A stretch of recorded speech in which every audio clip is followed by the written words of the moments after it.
is up, everybody? This is your boy, Teran Rodriguez, bringing you another edition of Set Point.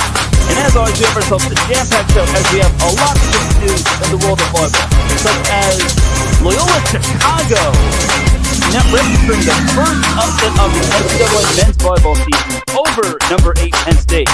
The Shane Davis era is off to an amazing start. And how about Lewis also beating Penn State? What is going on with those Nittany Lions? They have a big lead in the First Point Cleats Challenge. Also, Stanford took down Ball State this past weekend as they look pretty solid in the split against the Cardinals. And LOVB is underway as we have some good matches. We even had a reverse between two interstate rivalries. And the Pro Volleyball Federation 2025 season is underway as the Omaha Supernovas are still kicking butt in big games. Also, I'll be previewing each week of NCAA Men's Volleyball, Pro Volleyball Federation, and LOVB. So, hand me a volleyball, snap to net. Remember about the volleyball action here on Set Point. Teran Rodriguez bringing you another edition of Set Point here on iSports Radio, your direct feed for all that is sports.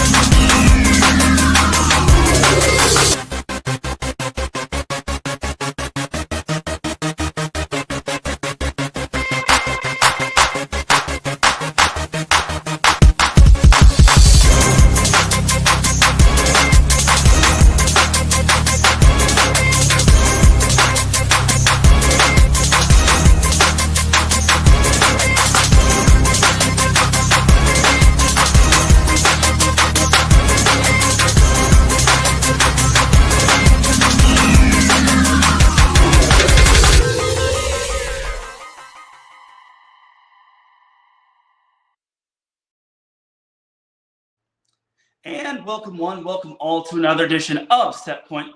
Thank you all for joining me on this beautiful Monday afternoon, Monday evening, Monday morning, wherever you are listening from.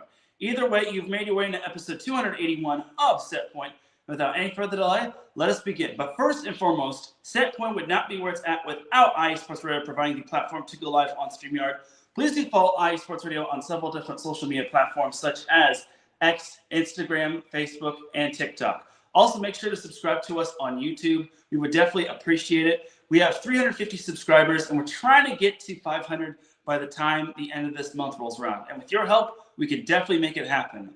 Also, make sure to check out our website, iSportsRadio.com, for all of your latest sports news, our blog, our pages dedicated to each podcast, such as Set Point, our blog, which I've contributed to in the past, our pages dedicated to each website, like I said, and our merchandise shop where you can cop t-shirts, tank tops, hoodies, and much more. And also check out the Hall of Fame where I am inductee number 10. For the last 10 years, iSports Radio has been bringing you amazing content ranging from interviewing legendary athletes, coaches, and other authorized media personnel to building tailor-made shows dedicated to all major sports stations around the country. Thank you to everyone for all of your support and for making iSports Radio your direct feed for all that sports. Before we get on into the volleyball action, we need to give word to our sponsors, Planet Jerky Premium Brisket Beef Jerky, Vital Apparel, Seal the Deal Wax Seals, and our newest sponsor, Raw Nutrition Supplements. So without any further delay, let's get on in to what our sponsors are all about.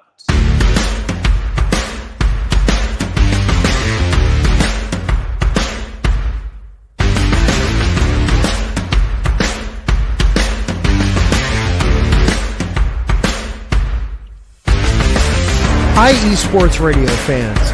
This show is brought to you by Planet Jerky Premium Brisket Beef Jerky. Planet Jerky is the official jerky of the 2022 California League champion Lake Elsinore Storm, Single A affiliate of the San Diego Padres. This all brisket jerky has gluten-free options, contains no MSG, no sodium nitrate, is low in sugar, and high in protein. Go to their website at planetjerky.net and follow them on Instagram at Planet Jerky. Planet Jerky, the jerky that's on a whole other planet.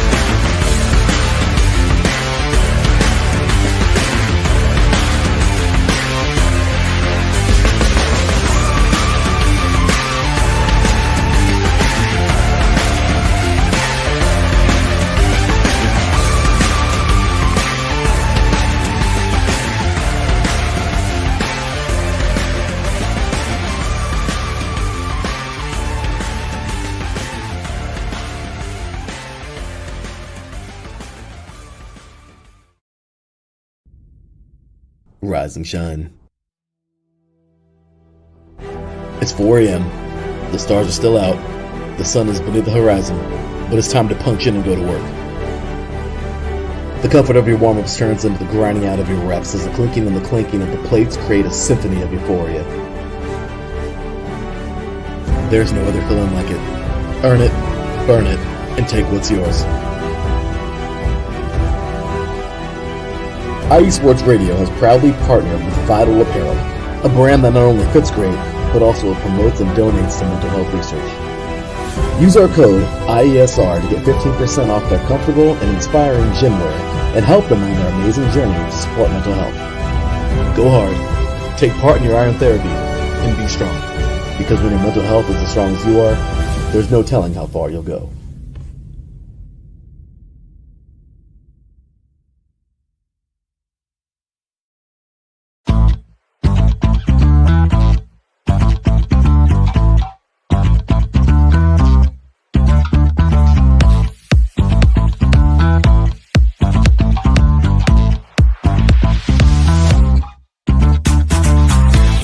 Hey there, IE Sports Radio fans. Be sure to check out our sponsor, Seal the Deal Wax Seals by Cecilia B.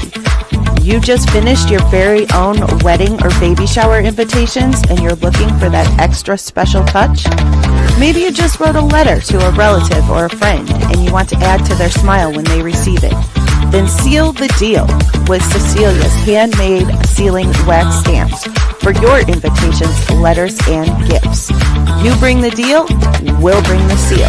You can find them on Instagram at sealthedeal_wax stamps and on Facebook, Seal the Deal Wax Seals.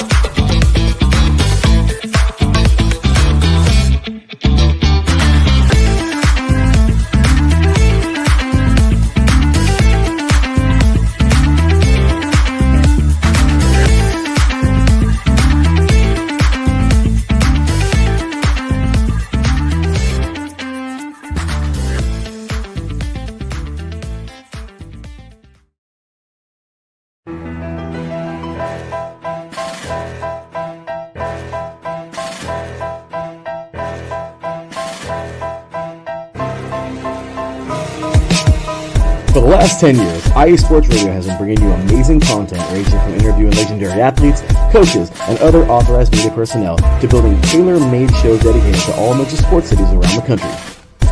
Make sure to follow us at IE Sports Radio on X, Instagram, Facebook, TikTok, and YouTube to keep up with the latest in sports and with all of our shows.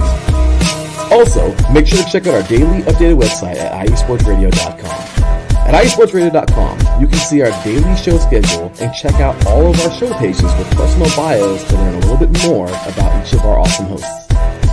In addition to our show pages, you can catch the IE Sports Radio blog, Hall of Fame, Fans of the Month page, and our merchandise shop including t-shirts, tank tops, caps, long sleeves, hoodies, and more. For now over a decade here at IE Sports Radio, we've continued to be by the fans, for the fans, and we thank you all for your support and for making IE Sports Radio your direct feed for all that is sports.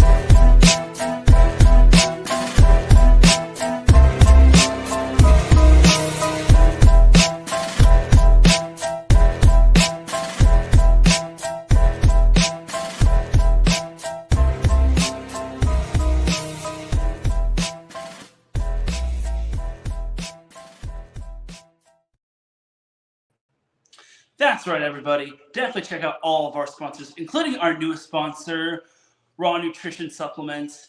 And if you can get it at getrawnutrition.com. And if you use the promo code IESR, you will get 10% off. Same with Vital Apparel. If you use IESR, you will get 15% off. So definitely keep that in mind. And the way you can follow Set Point on social media is on X at set_point.ie. And on Instagram at set_point.iesr, where I'm pumping out content. And also make sure to check out the story as well. So don't forget that. And also you can follow me personally on X as well at Teran Rodriguez 1. All right, without any further delay, let's get on into this volleyball action. So we got to start off with some NCAA men's volleyball. So it was a crazy week. And there's no beating around the bush. It was a fun week in terms of NCAA men's volleyball.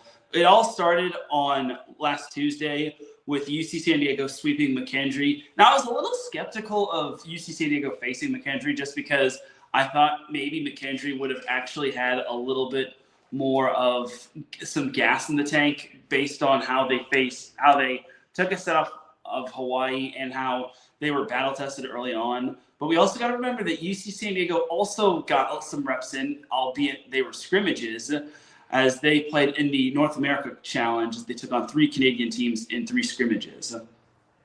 So yeah, UC San Diego was able to handle McKendree in straight sets, so nothing too big when it comes to that.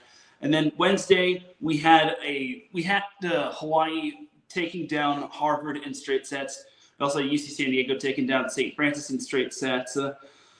So nothing too big and out of the ordinary when it came to that day. And then something I forgot to mention last week was that the A6 Challenge or the A6 Invitational at UC Santa Barbara took place, where several different teams took on several other teams. Like UC Santa Barbara took on Missouri S&T, CSUN took on Tusculum. You also had UC Irvine taking on Menlo. So those six schools that I just mentioned, they all faced one another on several different days. So, and in true no offense to those teams, but in true strong fashion, the Big West teams managed to get the better of the outlier teams. We also had Damon taking on USC, the debut of USC, and USC, after a slow start, USC was able to take down Damon in 4 sets. Now, you got to remember that this match actually took place at Galen Center Pavilion, not the big Galen Center. So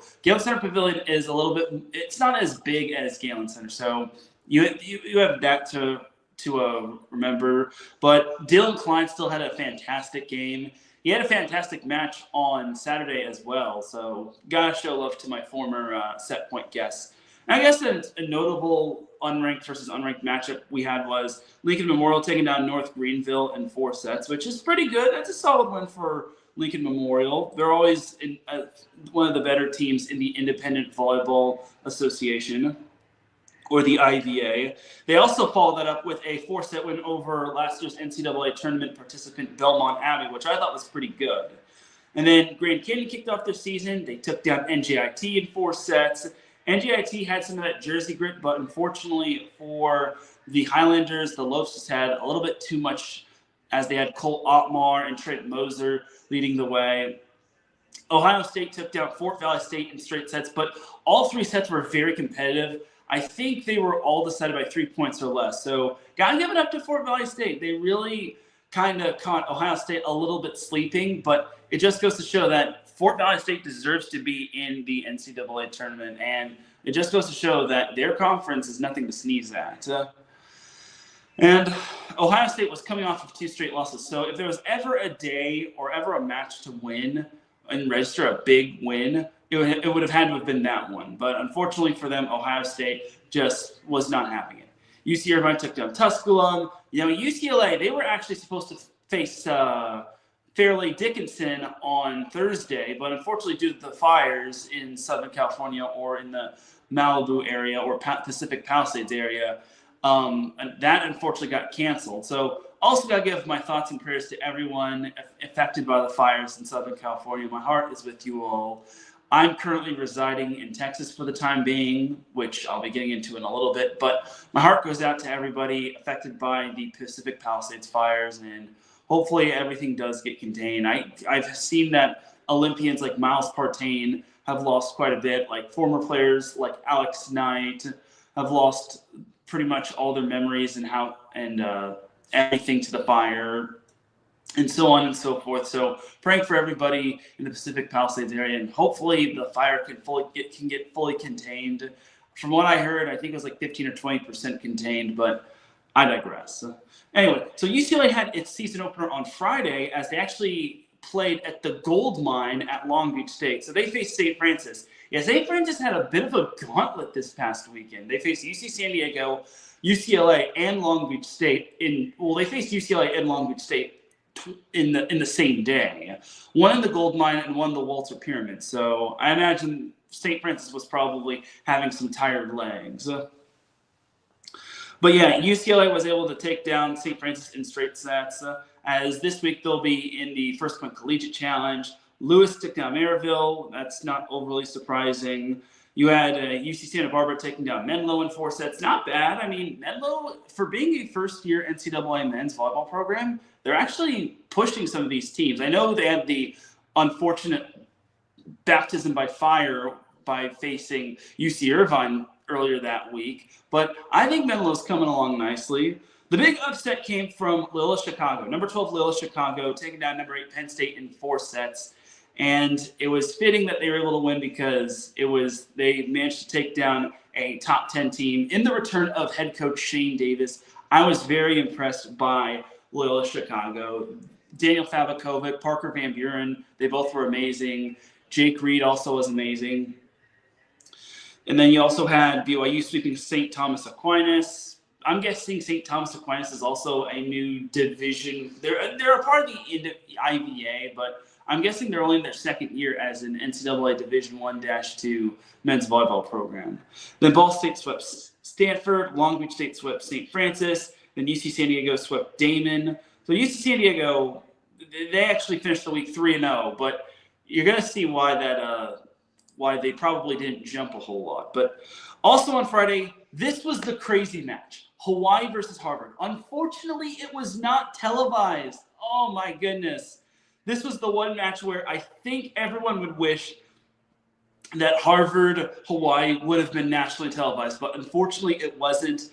Hawaii wound up winning a thriller in 5 sets. They were down 14-11 in set 5, and then eventually they get the kill. And then Finn Kearney, a freshman, one of the top premier freshmen at Hawaii, he serves at 14-12, then 14-13, then 14-14. Then Hawaii takes the lead at 15-14 after an unsuccessful challenge from Harvard. And then eventually it was an overpass kill. Some will say it was a block at the net. But Hawaii was down 14-11 and then rounded off 5 straight points. The Manoa magic was real. And I have to give a shout out to Tiff, to my good friend Tiff on the call from ESPN Honolulu. He did an amazing job. I could tell he was not 100% because I heard him cough a couple times. His voice was getting raspy. I'm like, oh man, poor Tiff. And obviously calling 2 games in the span of 3 days is rough. I hope he gets a well-deserved Halls and green tea and some Theraflu and whatnot. So hopefully he is 100% by the time this week rolls around. But yeah, Harvard, oh man. Harvard, I feel bad for just because I think this would have been such a magnificent win. This would have been because no one expected Harvard to pull off the win against Hawaii. This almost resembled Loyola Chicago taking down Hawaii last year. Remember, last year Hawaii led 13-10 against Loyola Chicago, and then Loyola Chicago rattled off 5 straight points, courtesy of their freshman serving being Lucas Anderson. So I feel bad for Harvard, but at the same time, it's just so tough to win in Hawaii. Like, they had pretty much sucked the energy out when they were up 14-11. So them's the breaks, unfortunately. But we jumped to Saturday. Ohio State took down Fort Valley State. No surprise there. Barry had themselves a nice little week. They took down Barton. This is their first year in NCAA Division I, and they managed to register some good wins. They took down Barton.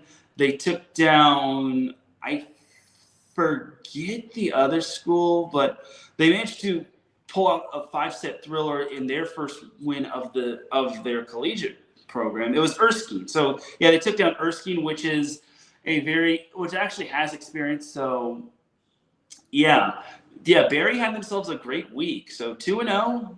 I don't think they're being talked about too much, but I want to give Barry their flowers just because I wish I could have given them their flowers when it came to my starting rotation of the week. But unfortunately, I only have 7 spots, and there was a lot of other players that were vying to, deserve that position.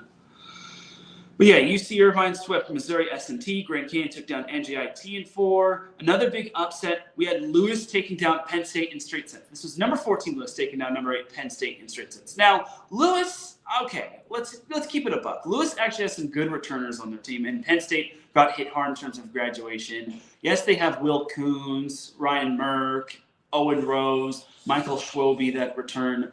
But it's going to be a work in progress after graduating their massive senior class. So, yeah, Penn State 0-2 to start the season, and they have a bigger challenge as they've got the First Point Collegiate Challenge against UCLA and Stanford this week.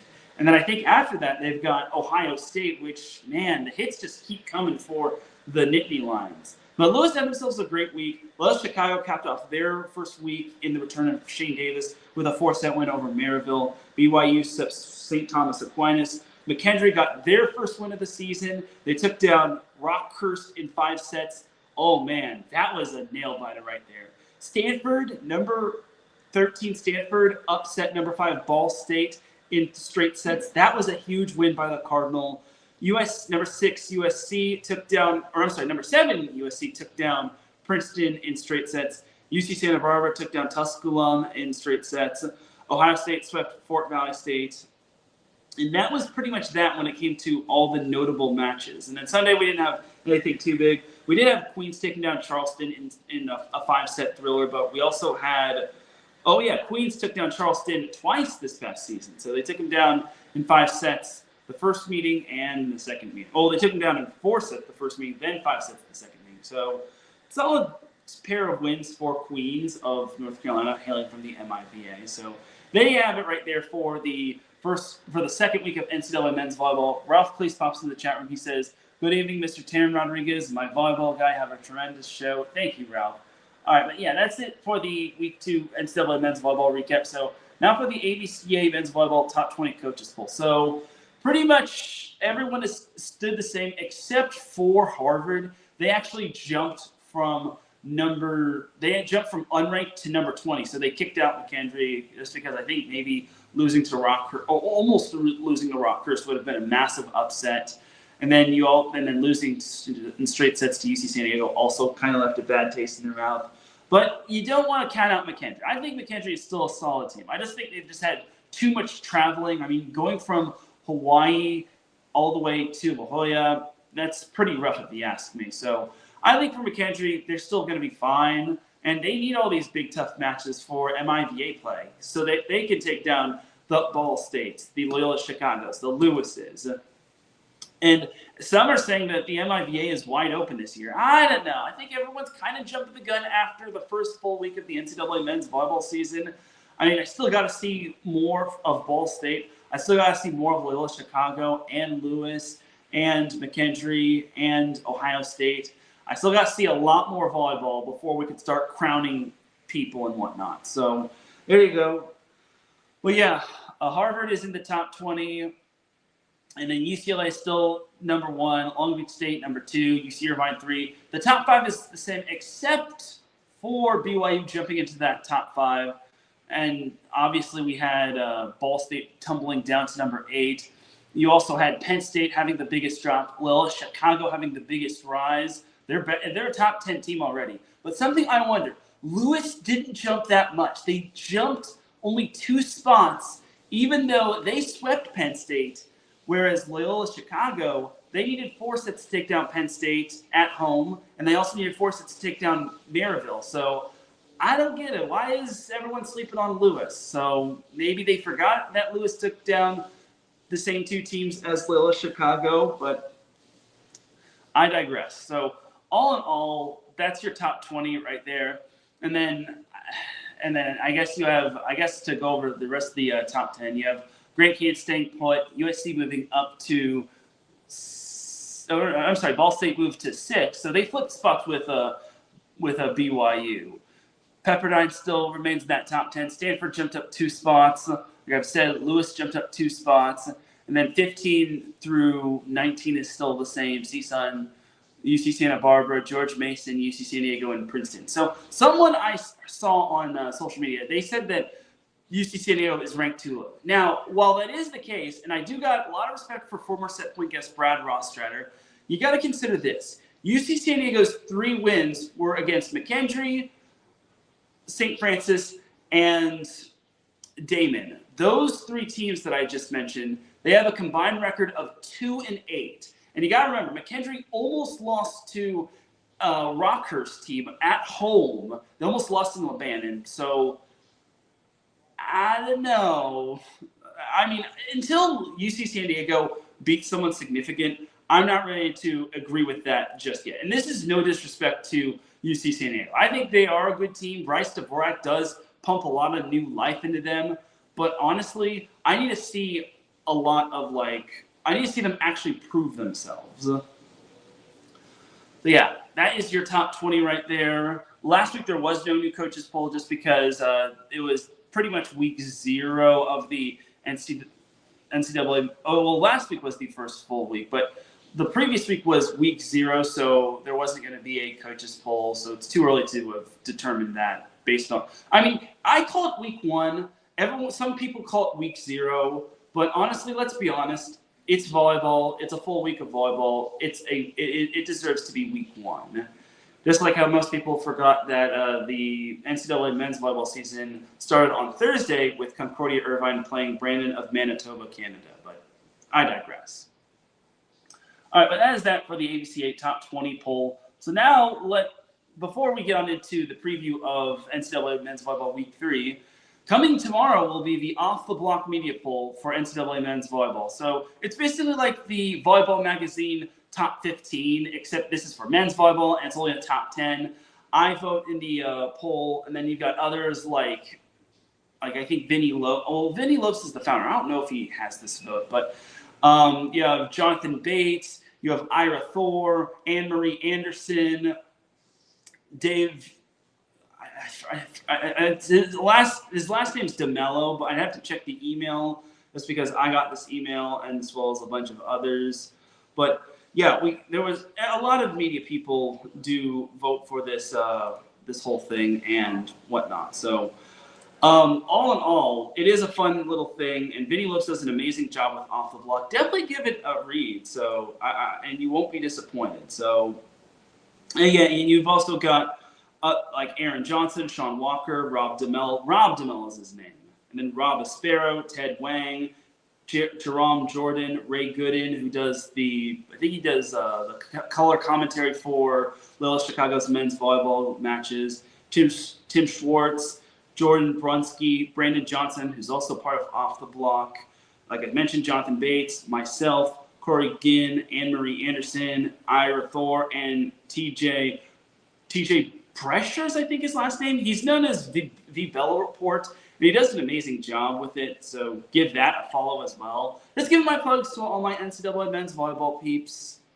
So there you have it right there in terms of the Off the Block. Now, I've already filled out my ballot, and I've already sent it in. So you all get an exclusive look on who I voted for in the top 10 of the Off the Block media poll. So, bam, Off the Block top 10 media poll. I got UCLA 1, Long Beach State 2, UC Irvine 3, Hawaii 4, BYU 5. I put USC at number 6, then Ball State. Now, I know everyone said USC. Now, I know what everyone's thinking. Why is USC ranked ahead of Ball State? Well, for starters, Ball State got swept on the road after sweeping said Stanford team. Now, it could be the case that Stanford is talented, but they lost a lot to graduation. They do have Teo Snui as well as Moses Wagner and Alex Rotman that returns. But it's a whole different team, way different team from what I was told. So I kind of put Ball State at 7. I put USC at 6. I put Grand Canyon at 8. I put Lewis at 9 and Loyola Chicago at 10. I know everyone's probably going to disagree with that, but let me know what you all think of my Off the Block top 10 from this past week. You all are more than welcome to basically tell me, oh, you're wrong, Teran. This is not the top 10. This is the incorrect top 10.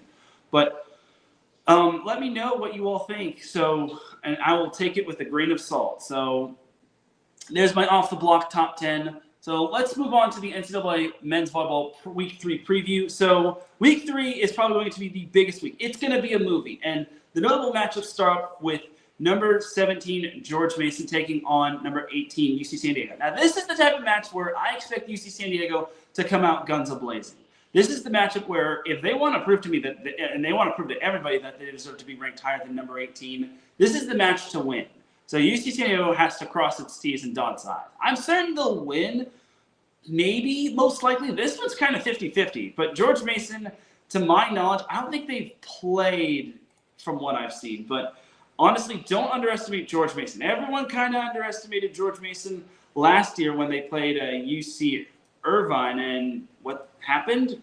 UC Irvine unfortunately lost. Now, I know that was just week 1 of the NCAA men's volleyball season. But still, I think for George Mason, they're that scrappy team from the EIVA where, I think people tend to forget about just because they're not the flashy name like Penn State is and whatnot.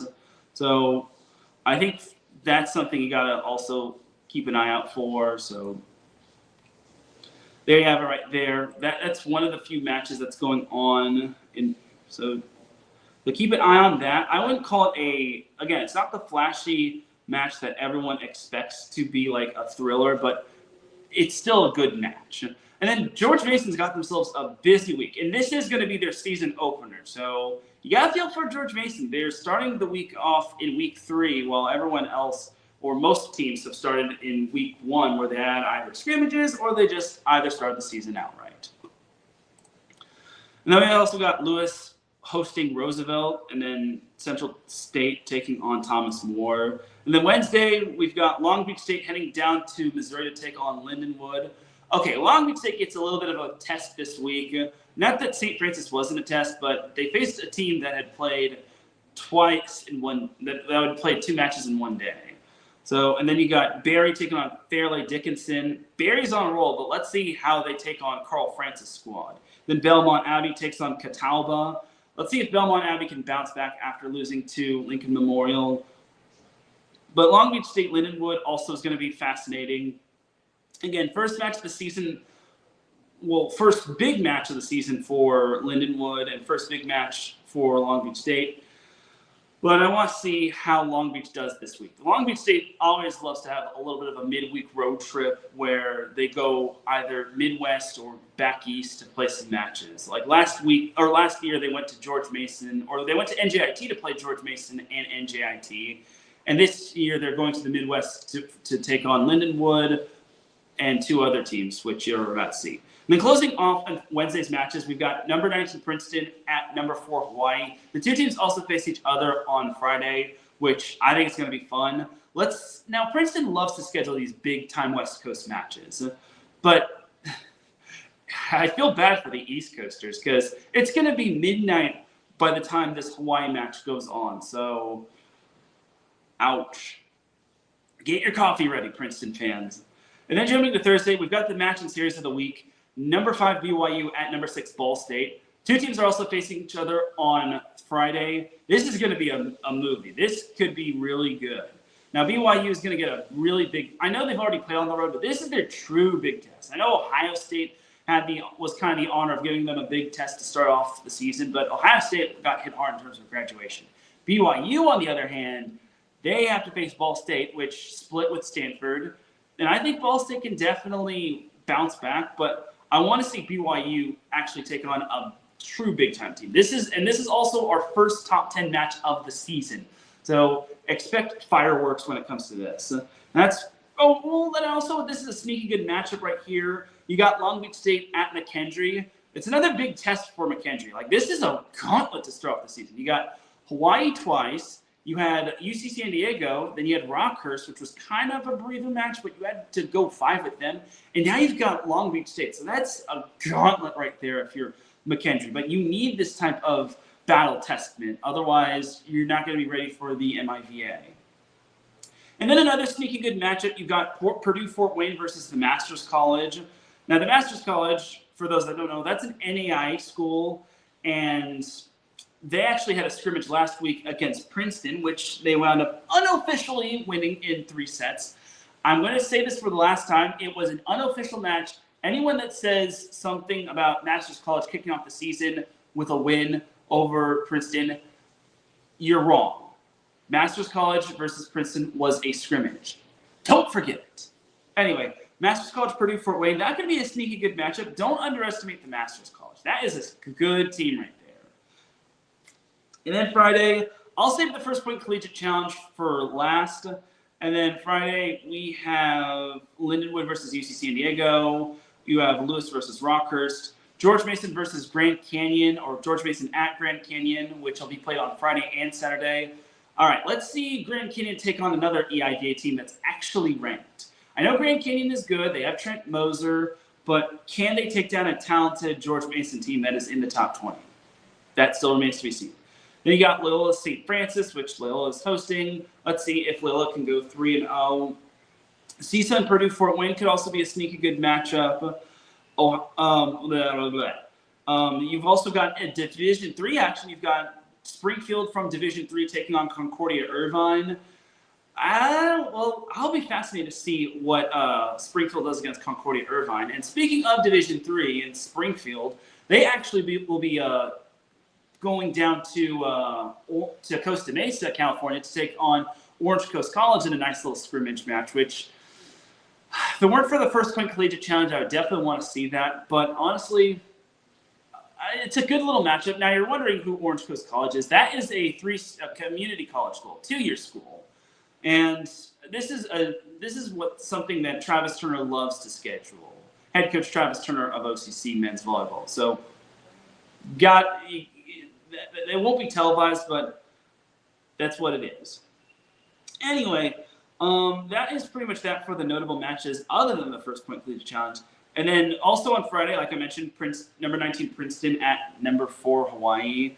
And then Saturday, you've got Long Beach State at Lewis. That's going to be a fun one right there. I think that can be a very good matchup. And Lewis, their gym isn't like the Walter Pyramid. So maybe Lewis has an edge in that. But honestly, don't be surprised if Lewis pushes Long Beach State to 4. This is not your granddad's Lewis team. I think this Lewis team is definitely good.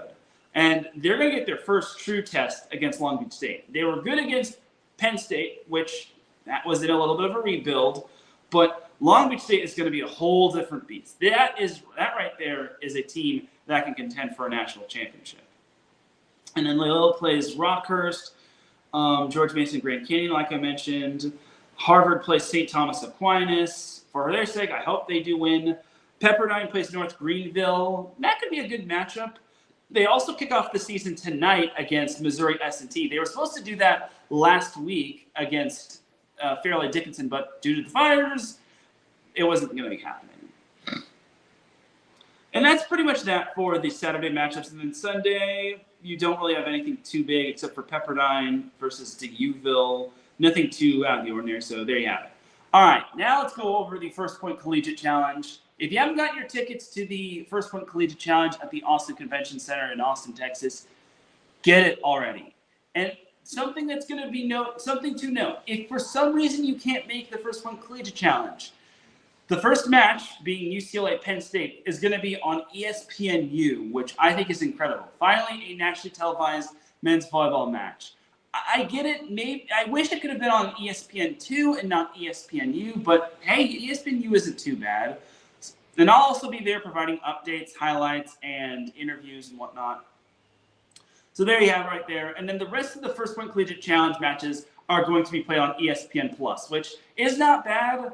I mean, last year it was on Baller TV. I mean, it's still a subscription site, but if you bundle that with like Disney+, I think it'll be the best of both worlds for you, and for you as a volleyball fan and you as a TV watcher in general. So there you go.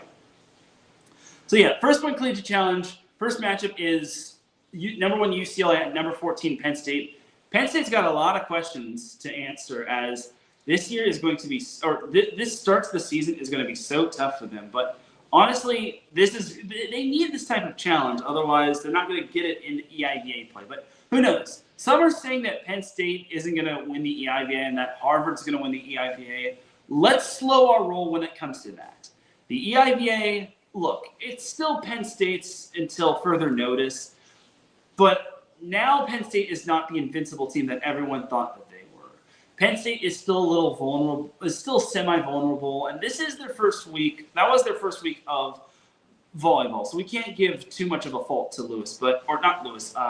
to Penn State. But yeah, Penn State has got the First Point Collegiate Challenge this week, and then they've got Ohio State, which will be the battle of the Big Ten teams, and then they've got the Big Ten Challenge with UCLA and USC in Columbus, Ohio, and then right off the bat they kick off EIVA play at Harvard. So, oof.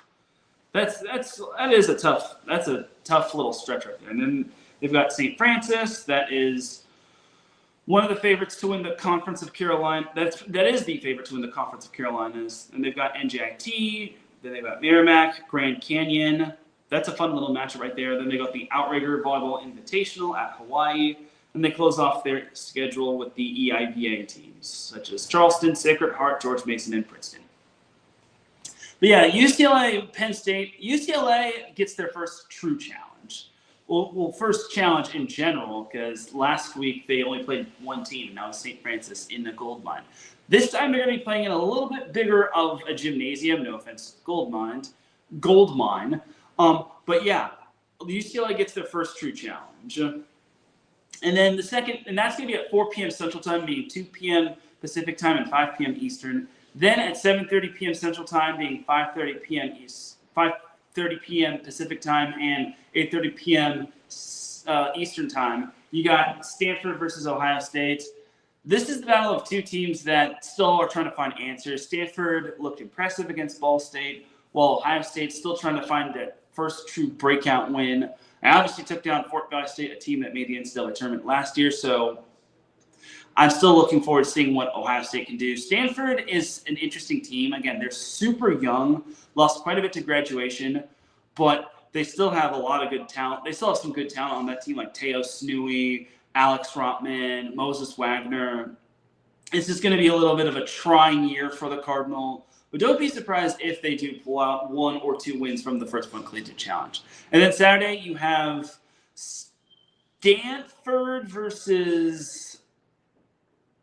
If I recall correctly, it's a Stanford versus Ohio State first, or I'm sorry, Stanford versus Penn State first, and then it's UCLA versus Ohio State. Let me just confirm that really quick. Yeah, that is correct. It is Stanford versus Penn State to kick off day 2 of the First Point Collegiate Challenge. That'll be at 4 p.m. Central Time, 2 p.m. Pacific Time, 5 p.m. Eastern. And then the second day is UCLA versus Ohio State, which will be at 5:30 p.m. Pacific Time, 7:30 p.m. Central Time, 8:30 p.m. Eastern Time. So there you have it right there. That's your First Point Collegiate Challenge, and this is kind of gonna be where all 4 of those teams, other than Penn State, will be truly dipping a toe in. I mean, I guess Stanford too, but they're just a week into their volleyball season. And same with UCLA. UCLA is going to start to dip more than just their toe into the pool. Now they're going to start to dip everything into the pool. All right, but that is that for the NCAA Men's Volleyball Week 3 preview, as well as the First Point Collegiate Challenge preview. We're already 40 minutes into this thing. Good gracious. We're going to take ourselves a commercial break. When we come back, we've got some Pro Volleyball Federation to discuss, as well as some LOVB to discuss. So keep it locked here. You're listening to Set Point here on iSports Radio, your direct feed for all that sports. We'll be right back after this. Hey, sports fans. Are you in the market for Florida sports or just keeping up with the latest in the Panhandle? Palm Tree Sports is a dedicated audio hub to all things sports in the Sunshine State. We cover current events, big news, heavily favored opinions all across the NFL, NBA, MLB, and so much more. So come check us out every Saturday evening at 6 p.m. Eastern Standard Time. For a down south education on Florida sports and athletics, it's hosted by yours truly, Corey Pujols, and is powered by IE Sports Radio, your direct feed for all that is sports.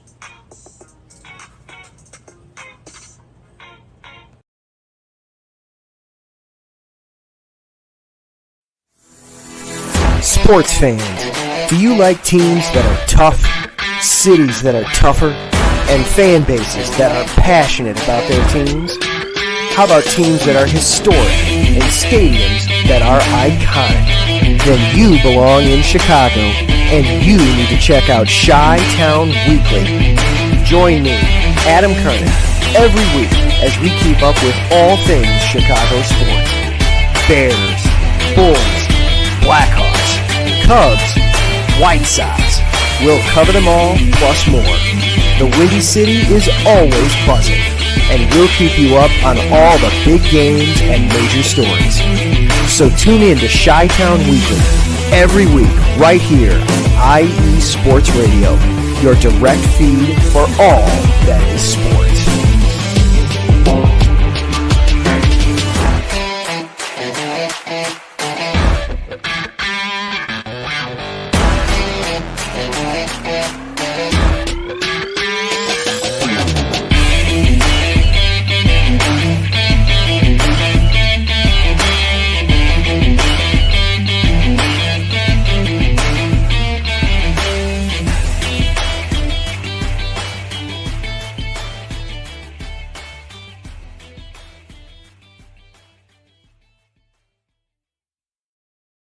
Back with segment number 2 of Set Point here on IE Sports Radio, your direct feed for all that sports. Definitely check out our amazing shows such as Palm Tree Sports with Corey Pujols and Chi-Town Weekly with Adam Karnick.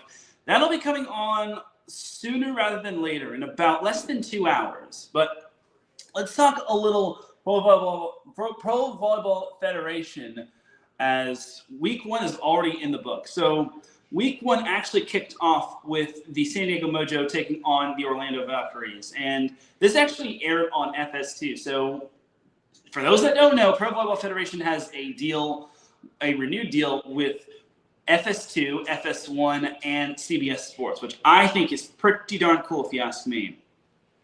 But the Orlando Valkyries swept the San Diego Mojo 25-18, 25-18, and 25-22. Long story short, there's a reason why the Valkyries were chosen to finish second in the Pro Volleyball Federation regular season standings. So, in terms of the numbers, you had Adora Ane with 14 kills to, ironically enough, match her jersey number. You had Courtney Schwann with 10 kills. You also had 9 kills for Kaz Brown, and then you also had 8 kills for Brittany Abercrombie. Yeah. So yeah, it was a great debut for her, and it was a solid debut. I wouldn't call it great, but 7 digs to go along with that. That's pretty cool. So yeah, and for the San Diego Mojo, they were led by Kayla Lund and Maya Tabron, who both had 10 kills. The Mojo were outdug by the Valkyries 58-46. And other than the third set, it just seemed like they just weren't in it. Now, I get it. You're on the road. You're playing a very talented team that is slated to finish second in the Pro Volleyball Federation standings. But I kind of expected a little better from the Mojo. But again, this is just week 1. Remember, last year they were tremendously horrible. And then they started getting better as the weeks progressed, and eventually they made the playoffs, and they made a lot of people eat a lot of crow, except for me, because I kind of predicted they'd be. I didn't really pick just because it was, but I predicted they would fall in the semifinals to Omaha, because Omaha is just that good, and they had the home court advantage. So, well, yeah. I mean, I hate to say this, but I would like to see the playoffs be played at neutral sites, but it's kind of tough when you don't have an actual neutral site planned. You can't just play in a certain other places without any reconsolidation and whatnot, or any plan. Anyway, so the next match, jumping over to Friday, we had the Omaha Supernovas taking down the Atlanta Vibe in 5 sets, which was their banner night, or championship banner raising night. So Brooke Nunaviller led the way with 22 kills. You also had Caitlin Horde adding 10 kills. And then Allie Batenhorst, she had 6 kills. She was solid. She even had a really good heads-up play where it was a scramble play after a block where Brooke Nunaviller got blocked, and then Batenhorst found the ball ahead, and then she found the open spot in the campfire and then put it down for the kill. So, and Omaha also had 89 digs. That's pretty good if you ask me, even though the Atlanta Vibe had 86. This kind of felt like a Big Ten match if you ask me, but I digress. So Merritt Beeson, a former Nebraska standout, she had 17 kills. Pia Timmer had 12 kills, and then 11 kills were to Leah Edmond and McKenna Vicini. So this was probably the match that I expected to be in the match for a million, but overall this was a great success. And I tried to tell you all last week, Omaha is still that team. Like, if they're playing at CHI Health Center, good luck winning that one, because they're not losing a whole lot when they're playing at CHI. But Omaha is still a good team. I don't see how anyone votes Omaha third is beyond me. I think Omaha is still going to be vying for that top spot, if not the number 2 spot. But all in all, Omaha, they're a fantastic team. Now, Atlanta, this one felt like a match that kind of got away from them in the 5th set. But again, it's Omaha. Like, they're not going to lose a whole lot. But this is not, I still maybe it's just that it's because I expected better from the Vibe, because they were voted to finish atop the regular season standings in the Pro Volleyball Federation's regular season standings. Also on Friday, we had a reverse sweep. We had the Vegas Thrill taking down the Grand Rapids Rise in 5 sets, which my boy, former set point guest Daniel Gilman, was on the call with Victoria Dennis. They both did an outstanding job. And the Thrill, they were down. Actually, they led most of the set, and then they actually faced one match point against Grand Rapids, but rattled off 3 straight points and won off of a walk-off block, which I thought was pretty darn cool, if you ask me. So, great match. Charity Looper, in her PVF debut, led the way with 18 kills, and she also added 15 digs, which I thought was pretty cool. Then Hannah Maddox had 13 kills, who I think is the face of the Vegas Thrill, but she may have some competition. And then Lauren Jardine added 13 kills to go along with 11 digs. Daniel Gilman called her the steal of the draft, which I don't think he's wrong, if you ask me. And then Alicia Glass-Childress added 72 assists to go along with 10 digs. That's what we call a busy day at the office. Now, for the Rise, they were led by Carly Snyder, who had 16 kills. Well, actually, Sheridan Atkinson had 17 kills to lead the way. Then Carly Snyder had 16 kills to go along with 12 digs. Unfortunately, it was not enough. Now, Grand Rapids Rise, I think they're kind of going to be in a little bit of a rebuild stage. I kind of feel this is going to be a little bit of the championship hangover from last year, which is natural for most teams. But honestly, there's just a lot of talent, and I don't know where Grand Rapids will go going forward. And then we had on Saturday, jumping to Saturday, we had the San Diego Mojo defeating the Columbus Fury in 4 sets, which I thought was good. I mean, other than the 2nd set, the Mojo pretty much had their way, except for the 4th set. That was still pretty tight, but the Mojo just looked strong as can be, as San Diego was led by Kendra Dalkey, who had 17 kills. Maya Tabron added 14 kills. And then you also had Reagan Pittman adding 11 kills. So, nice bounce back win for the Mojo. Meanwhile, for the Columbus Fury, they were led by Megan Courtney Lush, who had 12 kills, as well as Isabella Rapax. Then Kaylee Cox added 10 kills for the Fury as well. This is just one of those experimental matches. I think the Fury are still good, but I still need to see more from the Fury. And then this matchup was also special. You had the Indy Ignite getting their first ever win against the Orlando Valkyries. They lost the 1st set in thumping fashion, 25-13, but wound up winning the next 3 sets, 25-19, 25-17, and 25-21 for the first ever win. That was amazing right there. That was huge, as Lekator member Monet had 25 kills and 18 digs. You also had Ajani Teeler with 19 kills and 9 digs. So my takeaway for that is this. Also, Sydney Hilly had 44 assists and 15 digs. Last year's most outstanding player. So my takeaway for Indy is this. They were fantastic, and they responded well after the 1st set. Now, Orlando, maybe this was the case of maybe playing on the road or having first road game jitters, but I can't really fully tell this because it was week 1. As leading the way for Orlando was Brittany Abercrombie, who had 17 kills. She was the only player in double digits in terms of kills for Orlando. So she may need a little bit more help as the next kill leader was Courtney Schwann, who had 8 kills. So all in all for Orlando, it's still a work in progress for them. I don't think it's anything to hit the panic button over too much, and they still have a lot of upside. And then lastly, just going to breeze through these next two. Omaha Supernova swept the Grand Rapids Rise in Grand Rapids. Long story short, I expected this. This is no disrespect to Grand Rapids, but Omaha's just that team.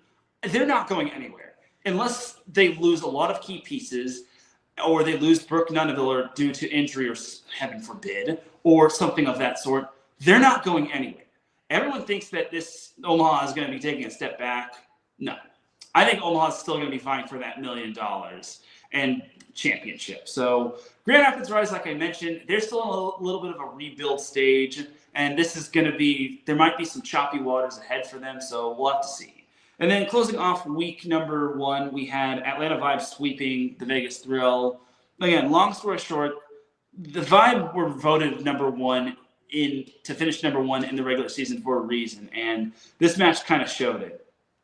Meanwhile, the Thrill, again, no shame in losing to a team that is like stacked across the board, and the team that had the number 1 overall pick. But honestly, it's just one of those growing pains. But I think the Thrill will be fine, so they shouldn't hang their heads down too much on this. So we'll see what happens this week. But we're actually going to take one more commercial break. When we come back, we've got the preview of week 2 of the Pro Volleyball Federation, and then my thoughts and recap and preview of week 1 of LOVB. So keep it locked here. You are listening to Set Point here on IE Sports Radio, your direct feed for all that sports. We'll be right back after this.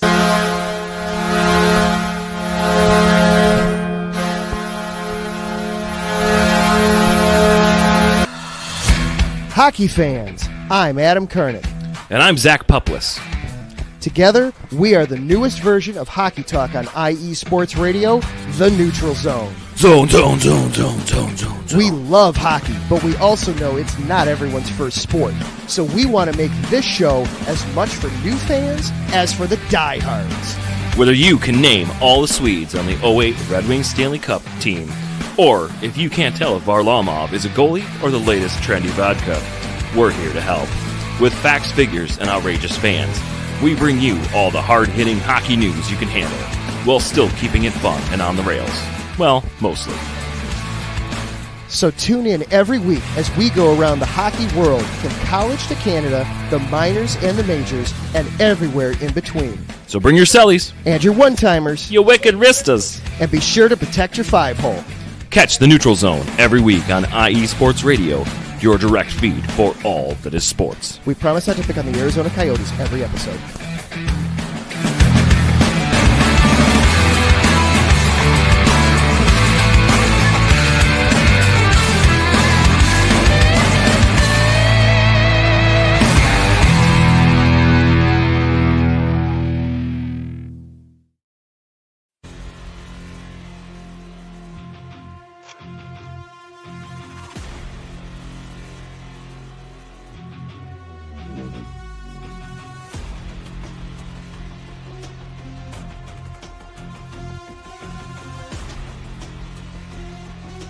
What's up, Pittsburgh? This is Ralph Calise, the host of the Injury Report on IE Sports Radio, your direct feed for all that is sports. Are you that passionate diehard Steelers, Penguins, Pirates, or just a Pittsburgh sports fan? Then please join me on the Injury Report every Tuesday on IE Sports Radio, the direct feed for all that is sports. And I will update you on all that's black and gold, and have you telling your Pittsburgh fans and friends what's up with Pittsburgh sports. Tune in Tuesday with me, Ralph Calise, the Injury Report on IE Sports Radio, your direct feed for all that is sports. Let's go!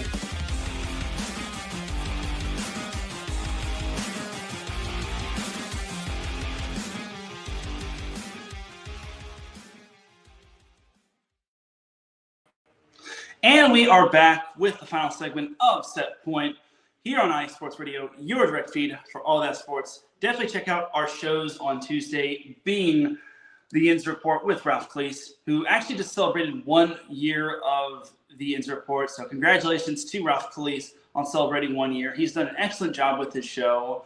Also, definitely check out the Neutral Zone with Adam Karnick and Zach Poplis. All right, so let's preview some week 2 of Pro Volleyball Federation. So it all starts Thursday when Grand Rapids Rise heads down to Indy to take on the Indy Ignite. All right, this is going to be a fun matchup. Fun as in this is going to answer some questions. Is Grand Rapids Rise really in rebuild mode, or was it just facing two really good teams?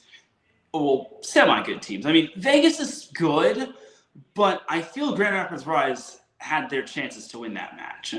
But they get another test when they take on the Indy Ignite, and then Indy will look to try to go 2-0 in their first two matches. So we'll see what happens with the Indy Ignite. I feel Indy definitely can win this matchup, but don't count the Grand Rapids Rise.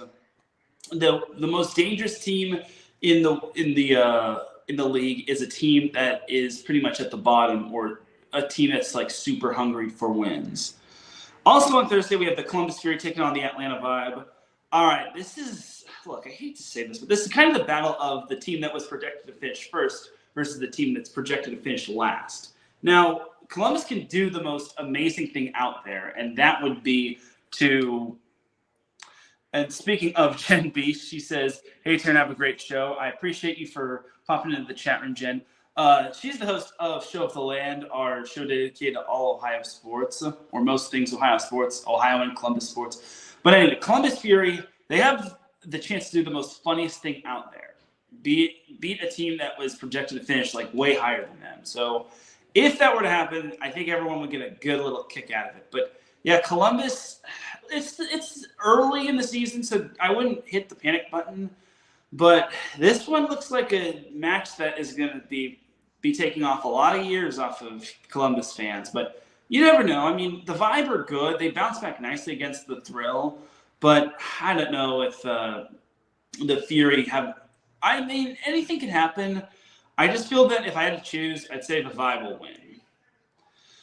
And then closing off Thursday's matches, we have the San Diego Mojo hosting the Orlando Valkyries. All right, it's rematch chat time between these two teams. The Valkyries swept the Mojo in Orlando. Let's see how the Mojo can do on their home floor. So it's going to be at Viejas Arena. I really got to try to make it down to a San Diego Mojo match. We'll see. But yeah, San Diego Mojo, I hope for their sake they can build off that win over Columbus, and it wasn't just the case of Columbus being chosen as the bottom feeder of the league. And that's an ugly thing for me to say, but honestly, it's just kind of truthful. I mean, I don't think it's early. I think it's a little too early to assume that Columbus will actually finish at the bottom of the league, but I don't know. We'll see. Anyway, Friday we have the Omaha Supernovas heading down to Sin City to take on the Las Vegas Thrill.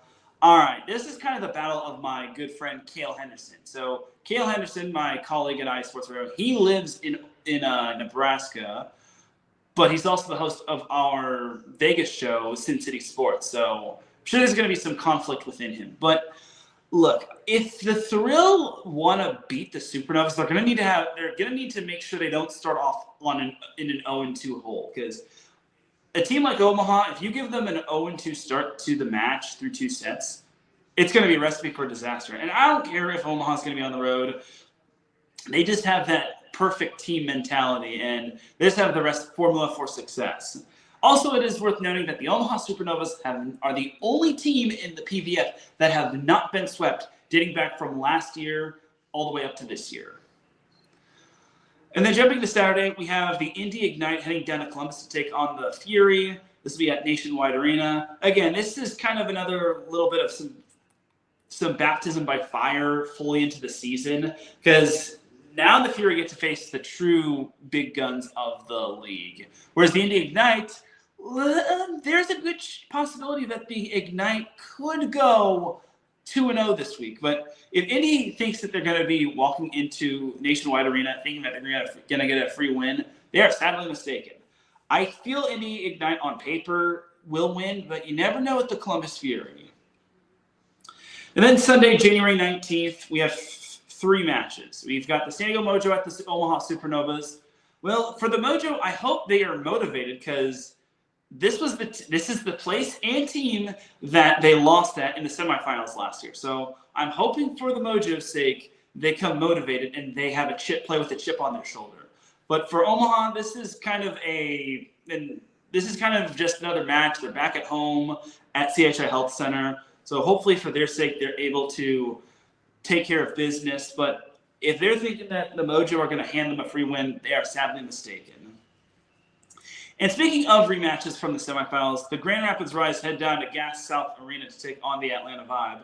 All right, long story short with this is another rematch where I'm certain the Atlanta Vibe are going to be playing with a chip on their shoulder. And I feel Atlanta is going to want a lot of, I wouldn't say revenge, but they're going to want to avenge last year's loss in the semifinals. So I'm certain the Vibe are going to be playing with fire in their belly and a chip on their shoulder. So, and it's going to be on FS1. And then closing off Sunday, we've got the Orlando Valkyries heading down to Las Vegas to take on the Vegas Thrill. All right. I want to see if the Valkyries win on the road. I mean, the Valkyries, they played well at home, but they lost badly. I wouldn't say badly, but they just looked sloppy after the first set. And that's not like the Orlando Valkyries. They've got a 2-game road trip. They're at San Diego and they're at the Thrill.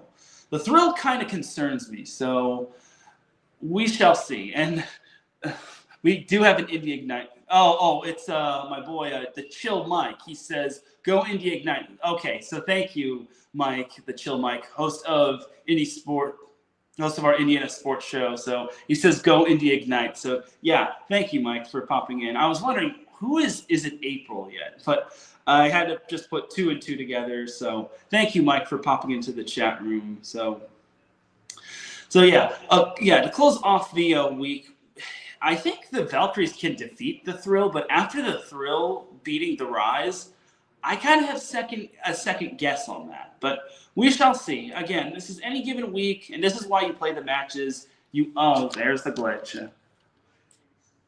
And this is why you play the game, you don't simulate it. And my boy Marcus Los Great pops into the chat room. He says, salute. Thank you, Marcus, for popping into the chat room. I appreciate you. Salute to you too, sir. All right. But yeah, that's pretty much the week 2 preview of the Pro Volleyball Federation. But yeah, just to basically put the period on Vegas versus Orlando. Orlando should win, but do not count out the Vegas Thrill. I think the Thrill can definitely turn it into a thriller or a barn burner. So we shall see. Mike says, Fisher's Event Center was sold out and the energy was great from the fans. Indeed it was. Yeah, that is big. That was a great first impression right there. And this is why Indiana is named the volleyball capital of the world, according to certain people and certain reputations out there. But yeah, this is why the PVF expanded to Indy. And I think that's why, because you need big numbers. And I think big numbers will include big results and big time amazing things to come. And I think they're going to be playing the championship there, if I'm not mistaken, if not having the all-star match, if I'm not mistaken. But we shall see. But anyway, that's not for another few weeks, and that's not until like later on in the season. But that's going to do it for the PVF portion of the show. All right, to close off the show, we've got some LOVB. So LOVB Week 1 recap, preview, and my initial thoughts on the league. So watching the LOVB, my initial thought was this. First and foremost, it feels weird calling teams LOVB and then their city name and whatnot. So, and not something like the team names. But yeah, if I had to give like names to like some of these teams, I would give the Omaha LOVB Omaha, the Omaha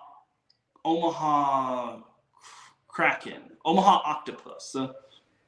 And that I'd have to do like a deeper thing. Like I'm just thinking like on the fly. And then like I mentioned, LOVB Salt Lake would be the Salt Lake Spartans. LOVB Houston would be the Houston. What would be a good Houston name? The Houston Aardvarks. I don't know. And then LOVB Austin would be the Austin Argonauts. And then LOVB Atlanta would be the Atlanta, well, maybe I can, I don't know. The Atlanta, that's Pro Volleyball Federation. The Atlanta Thrill. And then LOVB Madison would be the Madison Mad Dogs. I know those are some bad names right there. I should maybe do a little bit more deep thinking in regards to that, but I digress. Anyway, so for the Pro Volleyball Federation, the season actually kicked off on Thursday when Salt Lake took on Atlanta at Gateway Arena. Salt Lake wound up winning in straight sets, which kind of surprised me, but it is what it is, and sometimes this is basically the experiment match. Both teams were coming in cold and whatnot, so I feel it was. I mean, I can't really judge because first and foremost, there was no press release on, or no coaches poll or media poll on who's going to finish first, second, third, fourth, and fifth and sixth. So I kind of wish we had gotten that, but it is what it is. It's the first week of the season. I can't really fault it all that much. So yeah, Salt Lake took down Atlanta in straight sets. And then Thursday, we got the thriller of all thrillers of LOVB. We had the LOVB Austin reverse sweeping LOVB Houston at the Ford Bend County Epicenter. So yeah, that was a big win, and the match clinching block came from none other than the most outstanding player of the NCAA women's volleyball tournament from Penn State, Jess Merzick. That was outstanding. And then on Friday, we had LOVB Austin sweeping LOVB Madison. That was kind of surprising, but at the same time, LOVB Austin had a match under their belt, and they didn't have to go too far, whereas Madison was playing their first match, and they were a little rusty. And then LOVB Omaha took down LOVB Houston, LOVB Omaha took down LOVB Houston, and I actually got the Thursday match backwards. LOVB Houston took down LOVB Austin. So Austin almost came back to win the fifth set, but Houston managed to do a little reversal of fortune on them, and they wound up winning the match in 5 sets, which I thought was pretty darn cool, if you ask me. Then LOVB Omaha took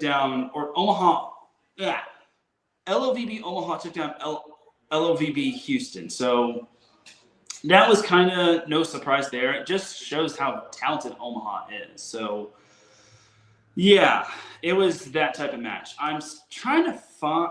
I try to look on the website where I would try to find their stats and whatnot, but yeah, they don't have their final stats, which yikes.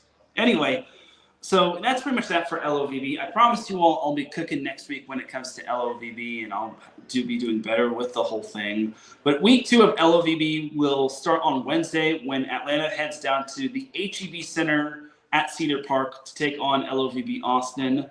Then this weekend, we've got Weekend with LOVB, or Weekend with Love, as Salt Lake takes on Madison, and then at the Wisconsin Fieldhouse. And Saturday's matches will also take place at the Wisconsin Fieldhouse, as LOVB Houston takes on LOVB Salt Lake, and then LOVB Omaha takes on LOVB Madison, also at the Wisconsin Fieldhouse.